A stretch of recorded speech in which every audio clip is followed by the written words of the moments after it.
Hey guys, Chris the Old Crow back with the time to present the figure thing. I'm tired of making up names today, man. I'm tired. It's been a long day.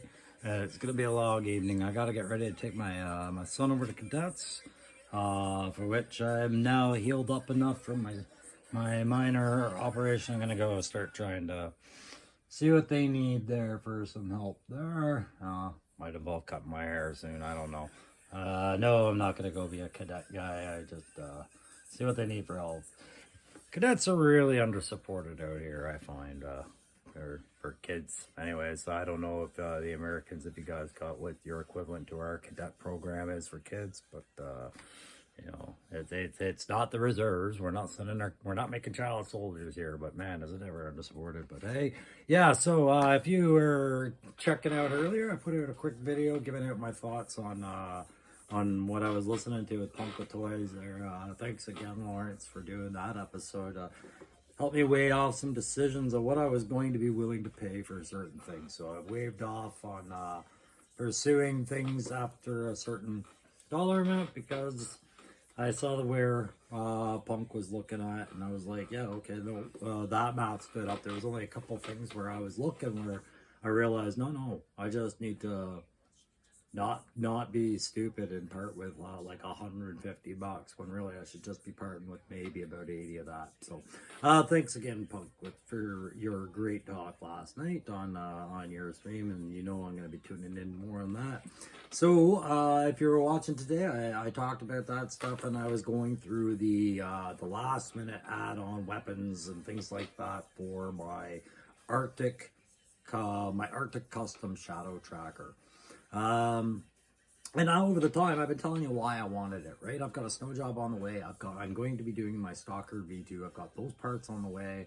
And all I had was an Arctic bat to reflect any kind of winter line. The Snow Serpents came and went in Ottawa, and I touched one, but I never bought one by accident, and now I wish I had. But they will come back in the retro line, and maybe I'll be able to troop build a couple of those. Great, no problems. But until then, I had an itch. I was like, where's my Arctic threat for Snowjob and Stalker when they get here? Is it just a singular bat? No. So that's that, and a couple pieces of kit I've been holding for the special right reason is exactly why I said, I was like, you know who, I'm doing this, and we talked about it, and I'm gonna do, and I did do my Arctic Shadow Tracker. It's a character I don't really know a whole lot about, guys. It's a newer character coming in the what is that, Rise of Cold War or something in the 2000s, guys. When I was in Afghanistan fighting Taliban, somebody came up with a Shadow Tracker and didn't tell me, or else I would have stopped and come home and bought one.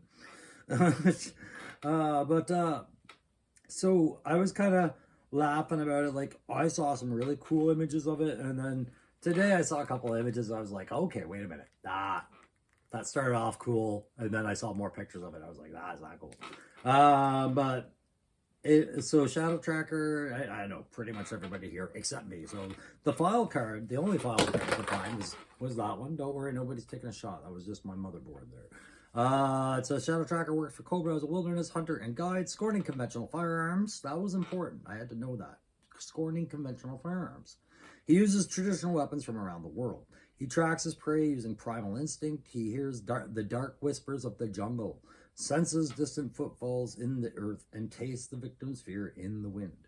When Skydive lands in the jungle, when Skydive must be a character. When Skydive lands in the jungle, Shadow Tracker instantly knows it's him and starts the hunt. So maybe they were a part of a 2-pack. I don't know. And then mission equipment was a dark trap reinforced escape-proof capture net. I thought that was cool. Did we get that with the classified? I don't know. I don't have it yet. But this was the one that made me laugh. I was like, oh, surprise, my neck. And he's got that Morning Star flail hanging off his hip, and then everything else looks like he's like a Jamaican, he looks really cool, but like Jamaican tribute gangster. And it's just, this net is just, to me, it's just like, if you get me with that net, did I deserve to be a Joe ever?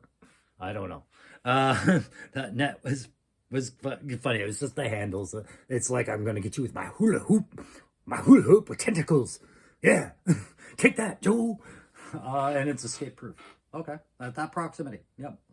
No, either way, I thought it was really cool. I just wanted to play around with the idea a little bit, and I wasn't gonna try and do anything insulting to the character. I just wanted to put my kind of spin on it. And it wasn't even an end state spin. You guys know end state's my little code for my Joe universe. My Maxis, my Maxathon of Joe universe, I guess. But no, I just wanted to do something Arctic, and I've been itching to try, right? So I'm gonna go over there. I'm gonna hold up this. You guys see it? You guys are used to hearing it. Hit that like, guys. I need those likes to move the channel upwards so we can get past the 350 giveaway I'm doing. Go look at the post. It's in my channel. I'm not going to describe it one more time right now. But yeah, there's a giveaway. Anyways, do the like, share, subscribe. So these videos can start showing up in places with more like-minded people who might appreciate such things. But let's go have a look at my Arctic Shadow Tracker. Like I said, guys, I keep saying I'm a beginner, I'm an amateur. I am more or less, but I mean, like, I realize there's flaws in everything, and I'm fine with that. I'm just having a blast. So this is what I did. Where is he? There he is. That's my Arctic Shadow Tracker. I went with the 2 camouflage look, like I said, guys. And then I gave him these weapons I got off the Marvel Legends Build-A-Fig of Akuma. That came with some of my other conversion characters, like the Nick Fury that I did the Hooded Cobra Commander with there, and others like these all come, right? But I'm gonna bring them into the light. I'm going to do better with them. But there's that bat I was talking about, that one lone bat. But that bat's now called Trip Deuce, right? 222. And it's I think it's the perfect fire team partner to drive a guy like Shadow Tracker insane. And the reason I say that is because of that unconventional arms disrespect, right? He doesn't like guns. He doesn't appreciate them. He doesn't have a, what's it called? Any desire to equip himself with them anyways. But he'll never use them, right? And he likes the old school, the old ways. He's an old school hunter. So for him, that is a 3D printed head that I got from Loki Wartooth. As you guys are getting really used to hearing that now, I'm sure, right? Am I going to try other 3D printers and other kit suppliers and all that? Of course, but Loki's got my loyalty. I'll always go look at his stuff first for quite a while. I do have another order getting ready for him. I just gotta pause and pick up a couple of things before I do that. But yeah, that mask, I don't know. I wasn't gonna go crazy with designs for the mask. I wanted to do something a little wintry, a little tribally and dangerous looking, but I don't know if I achieve that or not. I'm just seeing if I can get his mask to show up better in the light here. Let's see if that works. Oh, come on now. Are you going to? Well, either way, you can see there's a gray, a black, and a yellow at play in some of those streaks. And I don't know if it's showing up that well, but there's a metallic white and a metallic blue at play in the eyes where the gray band goes across. And I pictured that was the gray band to catch like sunlight on the tundra a little bit. Just kind of take the edge off the glare of the light a little bit. I was going to do it black, but I think everybody does it black when they do it. I just tried to get it really darkened a little bit to take some of the glare off, maybe the cheekbones of his mask shining back in. But either way, I wanted to try and make it look like he had polarized lenses or something in that mask.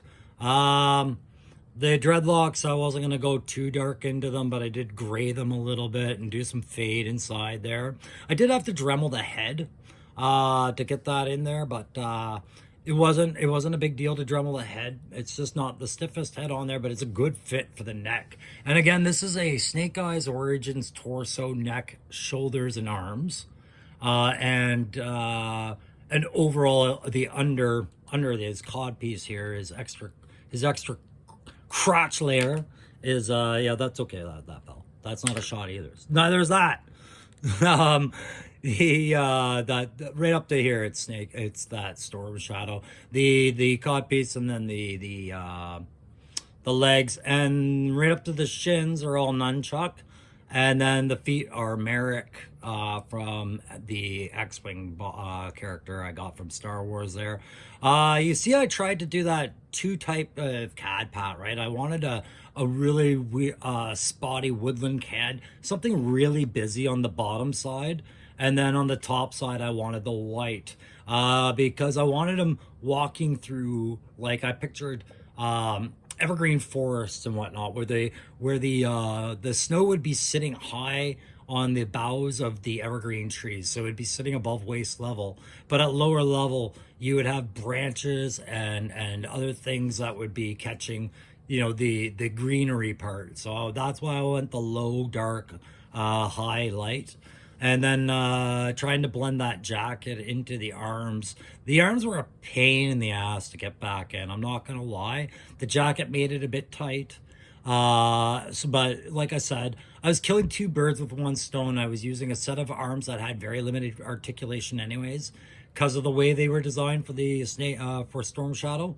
And I was using a jacket, which was going to put the exact same kind of limitation on that butterfly joint for how far forward. Like he can't do a pec deck squat for sure. But overall, the rest of the movement wasn't affected at all. And there's I think a Desert Commando Snake Eyes belt on there. I think I did that because underneath that, I have two nets, right? I showed this in one of the videos. I just left this overnight in a black wash thing and then painted the little thing because this part was never going to be seen. I have a collection of fruit and vegetable sacks, and you use them at they have a varying design to them. A lot of them have different types of mesh going on, different designs. And so I was able to make his first, and I used the yellow, and I wanted the yellow visible because yellow is a core color for Shadow Tracker, yellow and black. So I used the yellow net with the black balls. That's right. Black balls, right? But because he's got those, right? But I couldn't get any more of those black balls. So when I did the blue one, I used blue balls. Yeah, maybe he's a really ugly guy on there. I don't know. Does anybody know more about Shadow Tracker? Can they tell me the story with the face on that? Because I have not a clue what that story is. Sorry, I just saw his little blue net go down. There it is. So the little blue net, I wasn't kidding, with blue balls, I had, and that's the one he's ready to toss, right? So I just keep that in his hand, and it sits all right. It doesn't, it fell because I was shaking it around, but it looks good for the posability. Again, the little cleaver, oceanic bone, I tried to make more onyx with maybe a bit of Mayan decorative in the middle of it. Just give it that, that worldwide hunter's weapons appeal. We've seen him with the compound bows and Kukuri knives and all these different knives and almost medieval weapons. So I picture when he's up in the Arctic hunting down maybe Snowjob and Stalker, or perhaps they're hunting him, he's got something more Inuit going. So I thought the netting worked. They had already showed me the netting. I thought it worked more, but I thought it would work better with this perfect, very, very Inuit looking, glorified predator type spear. And I loved how that fit into the back. Now I did have to bore a hole into the McFarlane jacket here and glue this down. This is glued down. That jacket's never coming off, and that's okay because I'm happy with the fig. But that just locks right in between the two swords on his back, which is another reason why I gave him the two swords. I was like, right, okay, fine, you're getting two katanas if it works like that. That's just too good of a coincidence not to take advantage of more than anything. The swords, like I said, I kind of told you on the last video I would turn them into a copper. I decided, no, go ahead, make the yellow band. One more hint of the yellow on them, because really all you're seeing is the yellow shoulder flashes. So I tried to keep it pretty minimalist. I did a light winter wash. Well, I shouldn't say light. I did a heavy winter wash over these. I picture he's been walking through the blowing snow from tree line to tree line. Some of it's been knee deep, all of that other stuff. And again, I was happy enough with that winter cam. That took a little while, and if you look around the knees, I actually left a lot of nunchucks paint kind of tactically visible. Oh, the tactical perspective worked its way into my figure. But yeah, I left it kind of very workable so that it's taking the rub on the joint more than anything. Doesn't work so much for the elbows, so you can't do that for the elbows. There goes the net, but that's all right. I'm waving this thing around, right? So, oh, these are also the Star Wars pilot's hands, by the way. I had to use a different set of hands for this, and that was the one. So, you know, repurposing some Star Wars Black Series into a classified figure, showing the parts compatibility.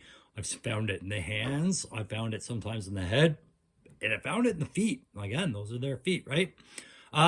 If you remember, like I said, I'll just gonna take this other one before it falls as well. If you were watching before when I was building this and going through it, and I talked about this ankle swivel issue I had because the feet just fit differently. The very first thing I did was I sat this thing down, and let's see if it does it again, and noticed it worked out the way I was hoping. It actually allows him to get some pretty good spread dynamics. Now I do have to work the joints on this a little bit. I found he's a bit stiff because well, because of the washing and whatnot. So I got to work the knees a little bit. But yeah, he can hold his poses really well. I had him in a very wide horse stance earlier, and other stances. Those ankles being loose was the good thing I thought it might be, and not the bad thing I was fearful of. So I'm gonna go put him back next to my bat. And the bat, I thought, like I said, the perfect fire team partner. And I say it laughingly, and at the same time, it kind of is, right? Because it's sparking that competitive side on the Shadow Tracker to out hunt the robot that relies on firearms and is just all technology. There's no skill at play here. This is a mechanism with no soul. It's got no talent. It's got programming in it. He knows it. So whenever he gets paired with it, he strives to do better. And over time, it's become a respective thing because the droid just really, the bat would just really appreciate the idea that sometimes he gets this thing to flush out his targets for him, right? Like, it would be a good inner competition for the two, I thought. So it's also my cheap ass way of coming up with a reason to say, like, listen, maybe I don't have to bust my hump paying shipping and tons of fees because I feel compelled to get more Arctic bats. Maybe one's good enough. Maybe when the snow serpents come out on the other line, if I get a couple of those, that's going to be a big old winter army past what I really need. But for now, once my Snowjob and my stalker show up, I think this'll make me happier. I'm good with this. So we take them up now, and 222. I like that idea. Trip deuce, or trip, what is it? Trip deuce. I like that. But we'll move him up and put him with the Cobra side of the conversions I've already done. Yeah, now he's going to tell me I'm lying about those ankles, right? So there he is, guys. That's the Shadow Tracker, Arctic Shadow Tracker conversion I've done for my classified using a McFarlane trench coat, 3D printed head, Star Wars X-Wing pilot Merrick hands and feet, and nunchuck legs, as well as some extra kit from Marvel Legends, weapons, accessories, and whatnot. Just a whole bunch of dry brushing, and if you liked it, great, thanks very much. If you hate it, great, thanks very much. And either way, guys, participate in the comments. I'm starting to get a lot of, not a lot, but I'm gonna say some emails from you who are starting to realize I wasn't kidding. I'm like, yeah, send me this stuff. I love hearing about what you guys are talking about. If I'm gonna talk about it on YouTube, then I'm gonna read about it from people that were inspired by it or said, I want to talk to this guy about it. Absolutely, I'll participate with you in a discussion about your stuff, guys. And congrats again to Crimson Vader 007. That was his first conversion that I shared with you in the last video. His Flint Snake Eyes kit bash for his Ninja Sabertooth for Tiger Force. Great stuff, man. Great stuff. And I look forward to seeing more out of that guy and everybody else doing their stuff, and watch for more conversions. But we should have a new figure this week, finally, guys. And we've got a few new figures coming, so I'll be doing some more tactical perspective toy reviews, hopefully before the weekend comes. All right. Thanks very much. Don't forget to hit that like, share, subscribe, guys, and we will catch you on the next one.